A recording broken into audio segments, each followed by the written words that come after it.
Magandang umaga all, mga maiinit na balita, mga isyong napapanahon. Mga up-to-date ang kaganapan sa loob at labas ng bansa. Ihahatid namin sa inyo. Ito ang Mabilis lang to.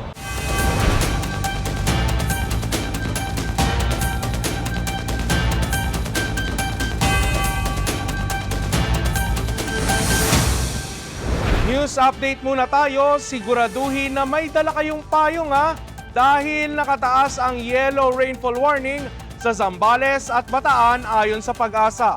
Asahan naman ang light to moderate with heavy rainfall sa ilang lugar sa Pampanga, Tarlac, Nueva Ecija at Metro Manila sa susunod na 3 oras. Kaugnay niyan sa lagay ng panahon ngayong araw, nakaligtas ang bansa sa hagupit ng bagyong Obet. Gayunman, patuloy pa ring iiral ang habagat na ayon sa Pag-asa ay magdadala ng makulimlim na panahon at mga pag-ulan sa ilang lugar sa bansa. Ayon sa Pag-asa, mas mataas ang posibilidad ng malalakas na pag-ulan sa kanlurang bahagi ng Central at Northern Luzon, kabilang ang Ilocos Region, Cordillera, Cagayan Valley, Central Luzon, Metro Manila, Cavite, Batangas at Rizal. Ayon sa Pag-asa, maaari magpatuloy ang epekto ng habagat sa susunod na 3 hanggang 5 araw, ngunit posibleng humina ito pagsapit ng August 29. Sa mga susunod na araw, asahan nga natin na patuloy pa nga rin yung epekto ng southwest monsoon sa malaking bahagi ng Luzon, and by around August 29 ay posibleng mas humina na yung epekto ng habagat sa ating bansa. Pero since 3 to 5 days pa yan, may posibilidad pa rin itong magbago. Sa ngayon, minomonitor ng Pag-asa ang 2 bagyo at isang low pressure area sa labas ng Philippine Area of Responsibility. Ang dating bagyong Obet o may international name na Saudel ay tuluyan ang lumabas sa par kagabi. Gayunman, maaari pa rin itong palakasin ng habagat habang kumikilos ito sa hilaga ng bansa.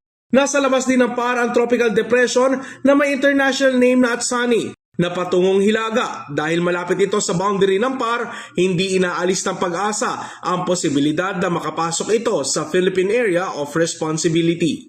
Samantala, malaking dagok ngayon ang iniwan ng mga sama ng panahon sa mahigit 1,500 na paaralan sa buong bansa. 5,528 na mga classroom ang bahagyan nasira, habang nasa halos 2,000 naman ang lubhang napinsala. Aabot sa 315 million pesos ang kinakailangan ng DepEd upang ayusin ang mga nasirang paaralan at classrooms. Umabot na sa mahigit 1 milyon ang apektado sa pagbaha sa Pampanga. Personal na sinaksihan ni Pangulong Bongbong Marcos ang lawak ng pinsala sa probinsya. Anya, hindi kinaya ng kasalukuyang flood management programs ang lakas at walang humpay na pag-ulan roon. Hindi pa tapos ang flooding crisis sa Pampanga. Ito ang mensahe ni Pangulong Marcos matapos niyang puntahan ang probinsya at personal na suriin ang sitwasyon sa gitna ng patuloy na epekto ng habagat at mga nagdaang bagyo. Sa latest report ng Pampanga Provincial Disaster Risk Reduction and Management Council, 253 barangays sa 16 local government units ang nalubog sa baha. Aabot sa 314,945 families o higit sa 1 million individuals ang apektado. Sa mga ito, 3,142 families o 11,366 individuals ang nasa 197 evacuation centers. Dahil sa lawak ng epekto, isinilalim na sa state of calamity ang buong Pampanga noong August 12. Personal din kinamusta ng Pangulo ang mga pamilyang matagal nang nakasilong sa evacuation centers. Sa Bacolor Integrated School, 216 families ang nasa evacuation center as of August 23 at 16 na araw na silang nananatili roon. Bukod sa pagkain at family food packs, tumatanggap din ang mga pamilyang apektado ng 10,000 pesos cash assistance sa ilalim ng DSWD IX program. Samantala, tinatayang 423.84 million pesos ang pitsala sa agrikultura na apektado ang mahigit 8,700 farmers at fisherfolk sa Pampanga. Napinsala rin ang ilang kalsada, government facilities at flood control structures, habang may mga bahay na tuluyang nasira at may iba pang bahagyang napinsala.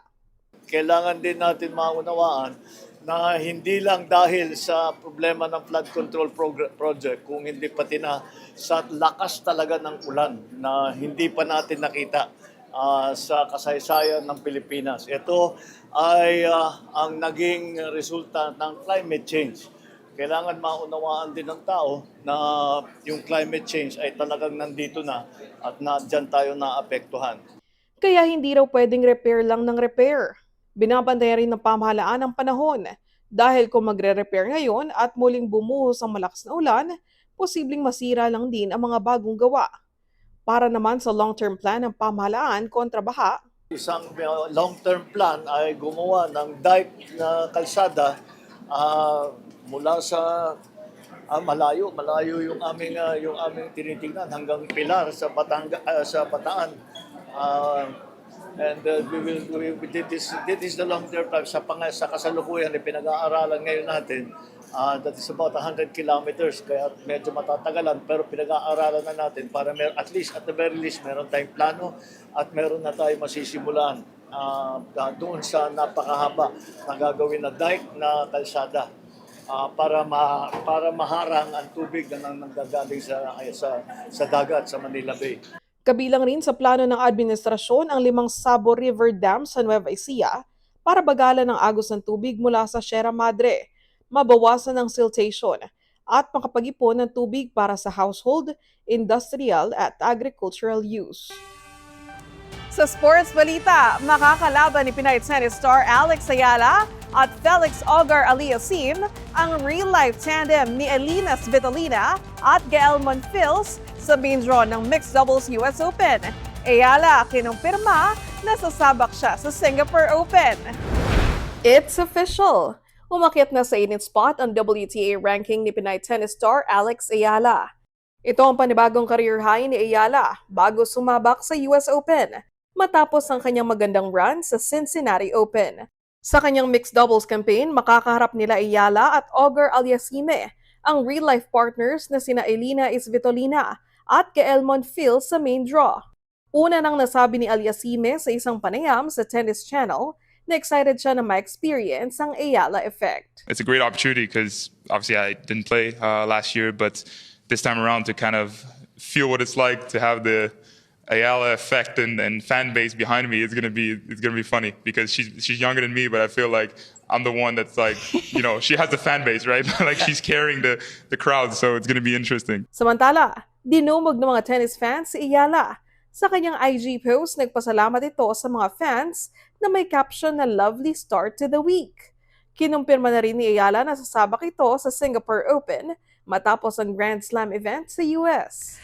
Hi everyone, it's Alex. I'm so excited to be coming to Singapore this September. I love playing in Southeast Asia. It always makes me feel so at home. So I can't wait to see you all at the Singapore Tennis Open at the Kallang. Get your tickets, kita-kits! Susunod, referral system at fast lanes, pinaigting ng Department of Health sa patuloy na pagtaas ng kaso ng leptospirosis. At highlight sa Day 17 ng impeachment trial ni Vice President Sara Duterte, ating balikan.